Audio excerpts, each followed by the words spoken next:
Hi guys, Ray here in Chiang Rai. I'm meeting with Stephan. Stephan is a transplant from Germany, and he's been in Chiang Rai for, I think you said, 8 years, Stephan. That's right, yeah. And so I'm going to let him tell you what he wants to tell you. He's got his own story. I'm not going to prompt him. I'm just going to ask him to tell us what he thinks of Chiang Rai and about his life in Chiang Rai. Over to you, Stephan. Thank you for this invitation to talk with you. I really like your style. You try to explain to people who might be interested living here in Chiang Rai. So if they want to get some information beforehand, that's really I like that what you do. It's also, by the way, to encourage people who've never even thought about living in Chiang Rai. Yeah, because I can understand that, because I've never thought I would live abroad. But if I would, or even in Thailand, if I would, I rather would have thought of staying close to the sea, because it's so attractive down there. And that I ended up in Chiang Rai is that's life, no? Well, how did that happen? And I don't regret it. It's a long story, and to make it a little bit shorter, first time I came to Thailand was 86, so long time ago. So I traveled as a young man to Thailand, found it so lovely, so great, was exotic, and that was really what I was looking for. So I traveled Thailand, I traveled Southeast Asia, became father, had a long break, came back when I had a seasonal job. So I had time in winter, and I tried to avoid the German winter time. Oh, well, they can get cold. It can get nasty in my area, and cold, and not really snow, and so I still love to travel, and I remembered, Thailand is a nice place with beaches, and so I came back to Thailand, but always stood on the islands in the south, traveled, did island hopping, things like that. 2013, I had a sabbatical, and I came to know a person who run an NGO here in northern Thailand. So I did my own cycling event. I tried to raise funds for this NGO here in northern Thailand while cycling in Germany and in Europe. So of course I had to bring the money here. So I cycled up to Mesai, north of here, and they offered me a job there. So 2014, mid of 2014, 8 years ago, I started working there. It was meant to be 1 year, and I stood almost 4 years. Fell in love with an employee there, with a colleague. There it goes. And found life here quite nice, quite interesting, it had a lot of what I was looking for. And what were you looking for? Warm countries. Warm. I love cycling. I love outdoor activities. So during winter half year it is excellent here. So I can be active. It's dry. I had from November till February, I had not a drop of rain and nice temperature. So I did a lot of cycling. I still do a lot of cycling, and I do hikings and many outdoor activities. I love it. Now I take it you said you fell in love. Did you marry the girl you fell in love with? Yes. Right. Now I'm married. Now you're hooked. I say I'm infected with the Thailand virus since the 80s. Well, to say something like this is maybe in Corona times not the best thing to do. But I love Thailand. I love people. I love the food. The scenery, the nature, many things. What about living costs? What does it cost you to live here? I think you can live here. I don't know how would you say, on a shoestring? On a shoestring? Yes. It can be very affordable. More like a bootlace, I would imagine. It can be very affordable here. If you live like Thai people do, the cost of living might be 500 euro a month. Oh, no, a little bit more nowadays. Let's say 600 euro a month. What is that in dollars? I've got no idea, actually. Oh, okay. I can tell you what is. That is. What is it in baht? Yeah.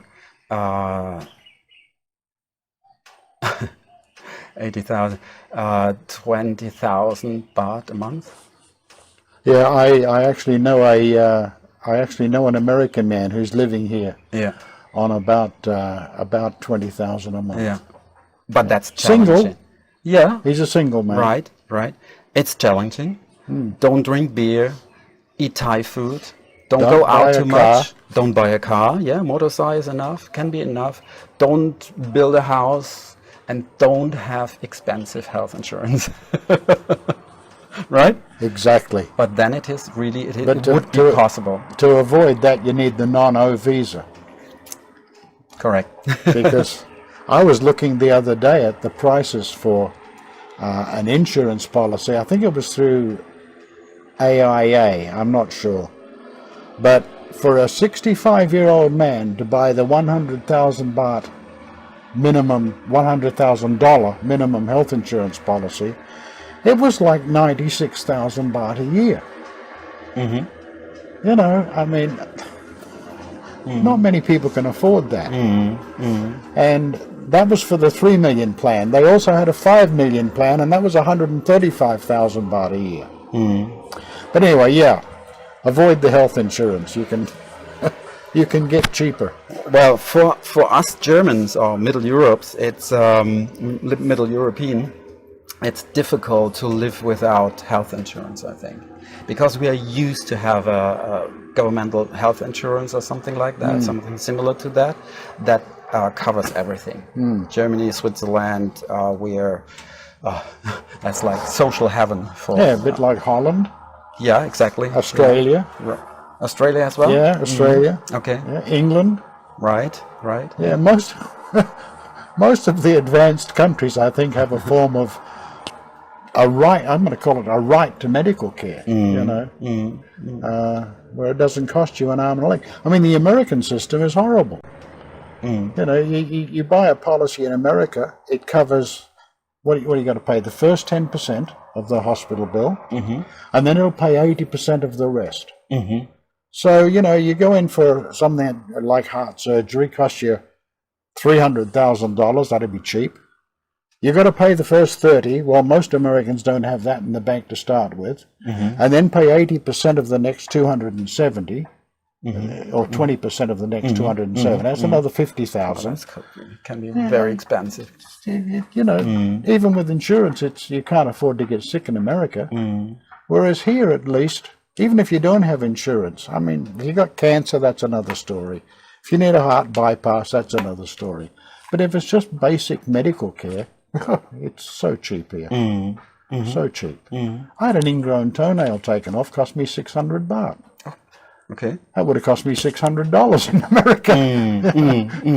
I've been to dentists 2 times, and they not that cheap, but they're very, very good. I mean, the standards are very high here. So I felt very comfortable. I did not worry at all. I had a root canal treatment, and it was so well done. And I have a bridge now with I think 4 teeth. And it was so well done, so I'm very satisfied with that. Not cheap, but very satisfying. I actually had one done in Chiang Mai when I first got here, and so maybe things have changed because it was much cheaper. It's about what 8 teeth, and what it would have cost me in Australia would have been 4 or 5 times what I paid here. It wasn't, at that time, it wasn't very expensive. But, maybe that was 12 years ago. So back to cost of living here in Thailand. We are here countryside. I mean, Chiang Rai is a province. Chiang Rai town, the capital of this province, still quite small compared to Chiang Mai. Yes. So the prices here compared to Pattaya, to Phuket, the price differences are huge. Yeah. I mean, so affordable to live here, Yes. right? Yes. So that's one thing. The other thing I want to mention is that the more you want to live like European American standards, Western standards, the more you like to eat Western food, or you want to have houses that are the higher standards we have in Europe, for example, the more you have to pay. And it comes to close to the prices in Germany. So the cost of living come almost the same level, because then all the thing has to be imported. Yep. And that is expensive. Yep. Right? So, but yeah, something in between. You can live from 1,500 euros here. That is 36, 60,000 something, 60,000 baht per month. I have a good life. I had a man ask me on the channel the other day. He sent me a comment and asked, could he live for 10 years in Thailand on 20 million baht? I wrote back and I said, on 20 million baht, I could live for 30 bloody years. You know? Yeah, 20 million baht for 10 years. That's 2 million a year. Keep some money for medical treatment. Yeah. So to cover your health costs. Yeah. Yeah, Keep that would work. Yeah. Oh, yeah. No problem. No problem. Yeah, I agree with what you said. If you want to eat all Western food and have a Western-style house with a Western-style kitchen, Drink wine, and all right. and drink the wine and the beer and the whiskey and whatever else, it's not going to be cheap. Right. Not going to be cheap. But if you can live a simpler life, a quieter life, cook at home, you know, and I'm not a great fan of Thai food. Oh, I am. so it's difficult. When my lovely wife Jen cooks food for me, I say, is it spicy? Oh, a little bit. Right. She's a liar. You should get used to at least a little bit spiciness. Yeah. I can do a little bit, but I can't do the way they eat it. Yeah. So, and where's your wife? She's somewhere. Where she's now? She's working. Oh, is she working in Chiang Rai? She's working in Mae Cham. That's why we live now in Mae Cham. She's a project manager in an NGO. Ah, very She's, good. maybe you know Edra. Edra is the what is it? Seventh-day Adventist church. Oh, but okay. Edra is the humanitarian arm of that. Oh, okay. So they do quite a good work here without any kind of trying to persuade people to change to the Christianity. Or Oh, they're like not that. trying to do conversions. Right. They don't do any missionary work here. They used to, didn't they? one There time? are Seventh Days Adventists here. There are lots of churches here who do a lot of missionary work.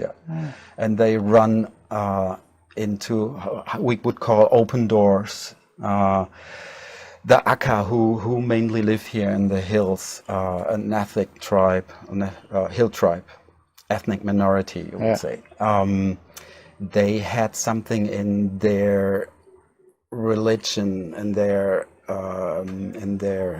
unwritten history, that one day there will come a new religion and they will change to this new religion. Really? And that is why it was so easy for the missionaries to make them convert to Christianity.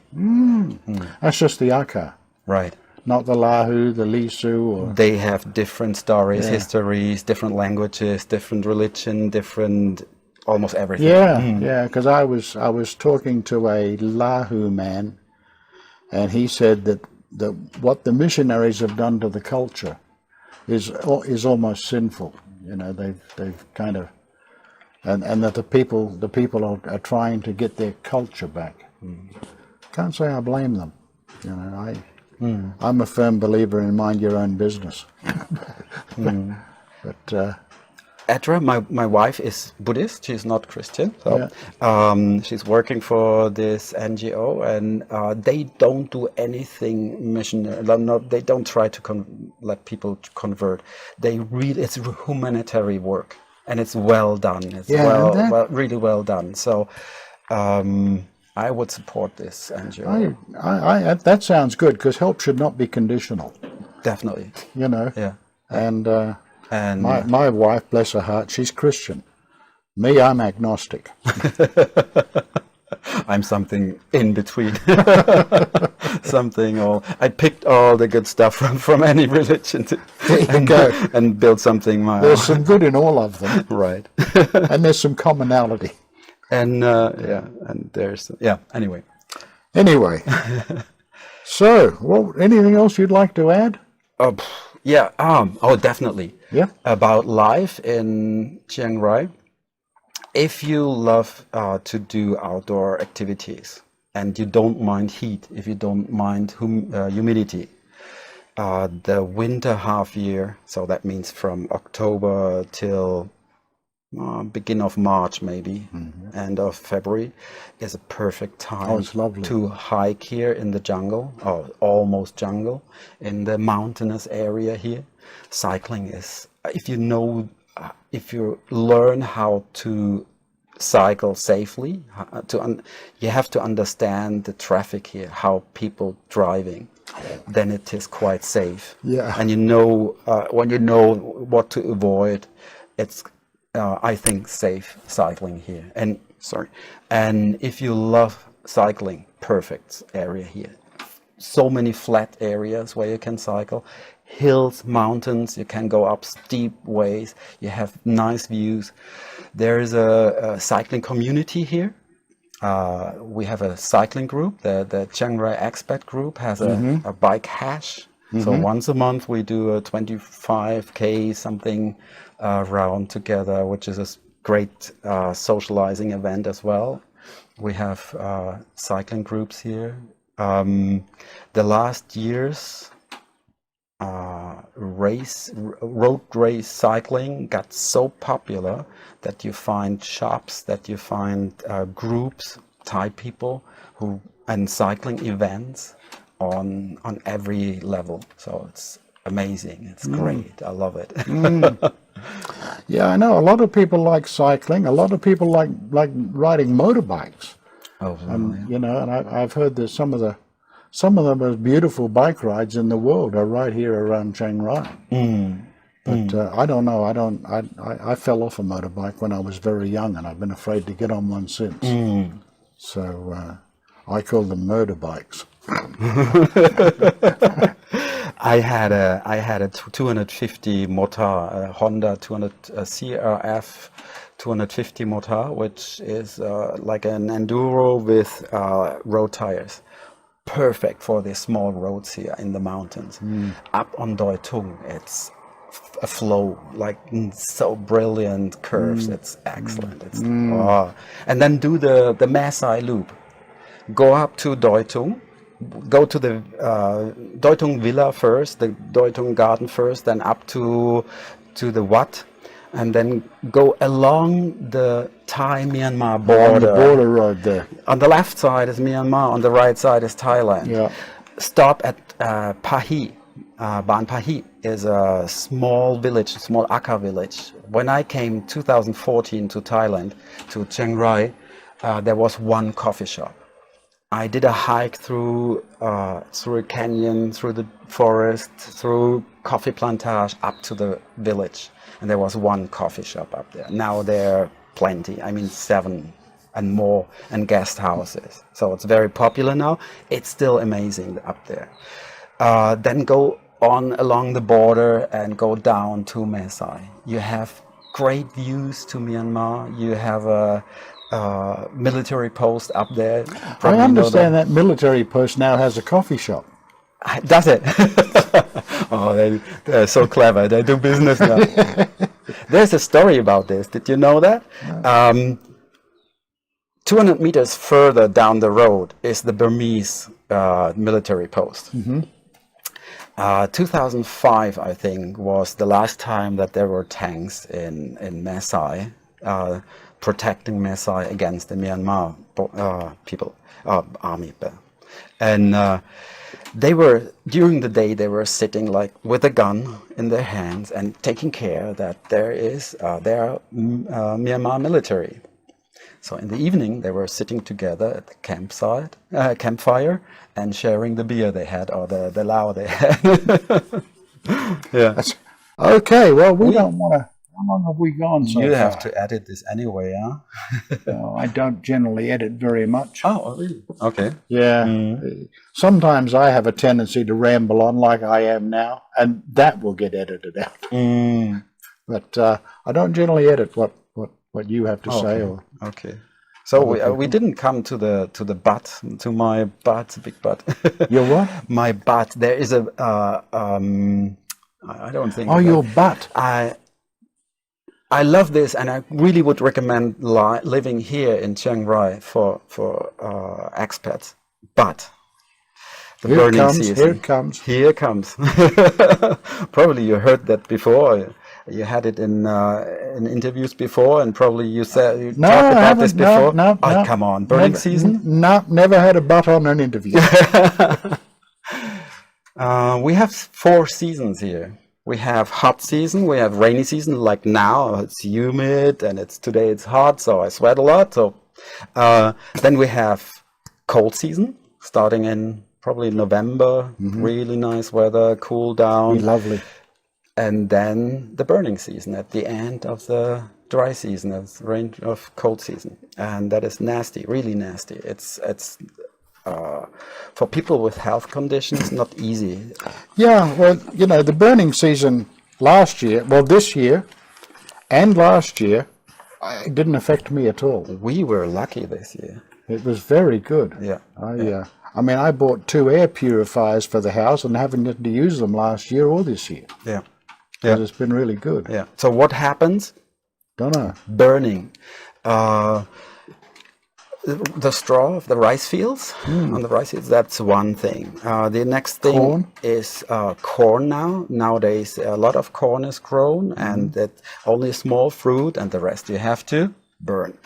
Then there is a certain mushrooms in the forest here. Yeah. And people say, it's not true, but they say it grows only on burned ground. So they make fire in the forests to let this mushroom, which is very expensive, good business if you collect it, let this grow.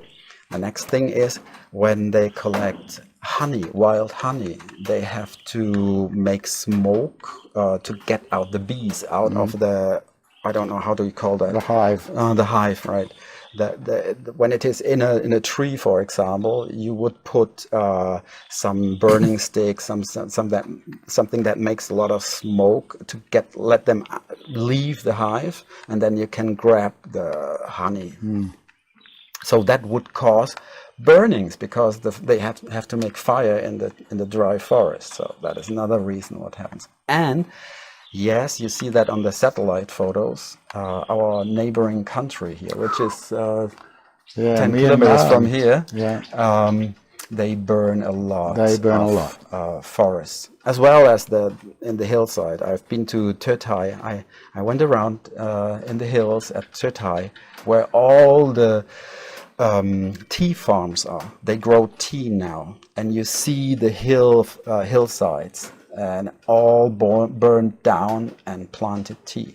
So it's not only to blame the Myanmar people; it's also done here in Thailand as well, in the mountainous areas. So I want to go back to your mushrooms for a minute. Yeah, because I heard a different reason for the burning. Is it? Yeah. What you've been told or believe is that they burn because the mushrooms grow better. What I was told is that they burn because when the mushrooms grow, they're easier to see. Oh, okay. So even more weird, isn't it? Exactly. Even more weird. I don't know what the truth is, but But they do burn the forest. So, and what we have here is really bad air, really PM 2.5 is really high, really high. I have a monitor at home and it's awful. It's in Germany we have really low limits, and here the limits are higher, and we go far beyond that. I have up to 400 experience of 400. Oh, that's high. Mu per, I don't know, square. That wouldn't have been in Chiang Rai, though, right? Yes, here Was in it? Chiang Rai town, yeah. Wow. Oh, really awful. Yeah. And then you can't see further than just 1 kilometer. You don't see the mountains here anymore. And Bit like Chiang Mai. Chiang Mai is like in this, I don't know how to call that. The hills In a are valley, around yeah. in the valley, kind of valley. No? Yeah.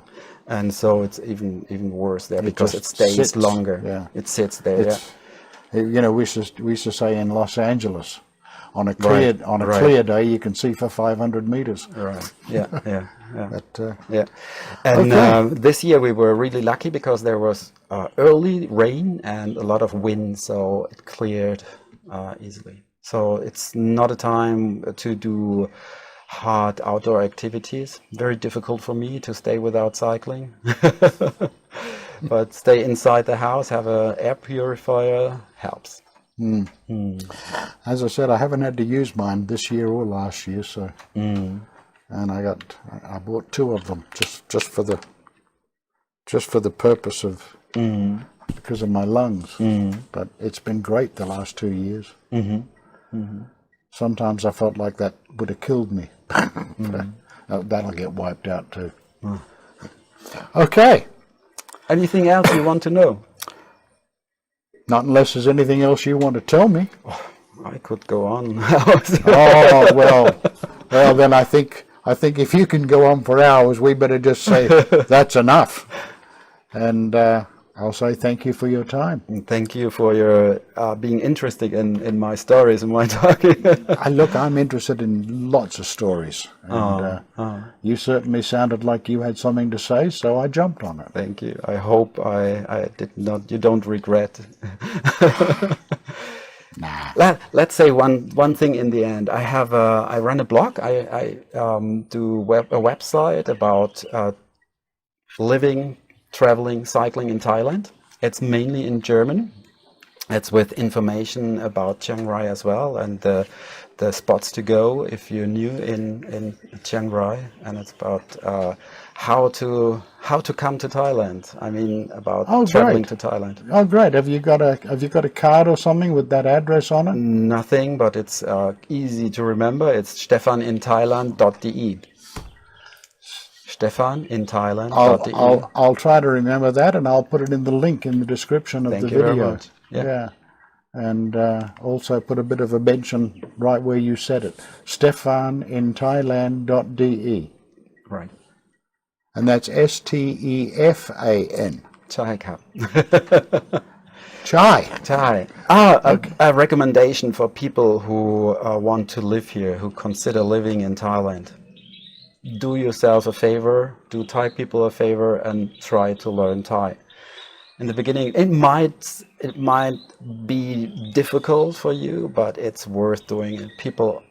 Thai people are so they appreciate so much. They say, "พูดภาษาไทยได้นิดพูดภาษาไทยได้เก่งมากนะ."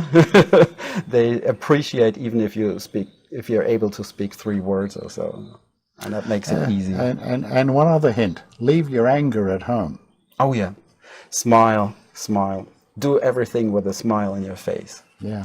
Even solve the problems with a smile on your face, and Yes. it's like oil in a machine. It is. Things go much smoother. Yeah. Because the alternative, you will not enjoy the end result. You won't win. You won't win. Keep calm, be nice, smile, and say thank you. You'll get along well. Well, you can insist, like try to follow your goal, what you're heading to, but do it friendly and in a quiet manner. Yeah. It's a very different country when it comes to Actually, that kind of thing. I love that. That is one reason why I really feel comfortable in this country. Beside, there's not much crime here. Nope. I feel so safe. I go with my bicycle, with my really expensive road race bicycle, to a shop, leave it outside without lock. Yeah. I wouldn't do that. I wouldn't dare to do that in Germany. And Germany is even quite safe, And yet you say that, and yet when I first went to Germany, into Munich, when was that? That was about 1998. I was amazed at the cigarette machines plugged on the side of the walls of buildings that were still intact. You know, if that had been in Australia or England, they'd have been tore apart, the cigarettes would be gone, and the money would be gone. But they were left in place. And I thought that was a pretty good sign that I was in a good place. I also saw people that would park their convertible on the side of the street and leave it open, which you certainly wouldn't do in England. But, maybe changed a little bit, and nowadays you have to consider where you do that. But I still feel safe. But here, like compared to stories I've heard about South America and other places in this world, even in Europe, Italy or France or something, places, certain touristic places. No, but here I feel safe. Yeah, I do too. I forget bag somewhere. Came back half an hour later in a shopping mall, and it was still at the same place. Things like that. Yeah. People are so friendly, so helpful. I ran out of gasoline one day with my old car. I was the NGO's car. People helped me, come to help me, took me to the next gas station, came back with me to my car, even filled up the tank. Didn't let me do it. They filled the tank up. No, so amazing. Yeah, that's one reason why I really love to live here. Yeah, I like it, and I feel very safe, and content. You know, I don't think I've been less stress-free in my whole life as I am here. It's just kind of like melted away. Yeah. But it didn't happen on day one. Yeah. But it's just kind of melted away. I don't feel any stress anymore. It's just don't understand. Yeah. But, okay. Well, I guess we should say thank you very much. Thank you. Don't forget to like, subscribe, and click the notification bell to be notified of all new videos as they're released. If you want to help the channel financially, click the link in the description to buy me a coffee.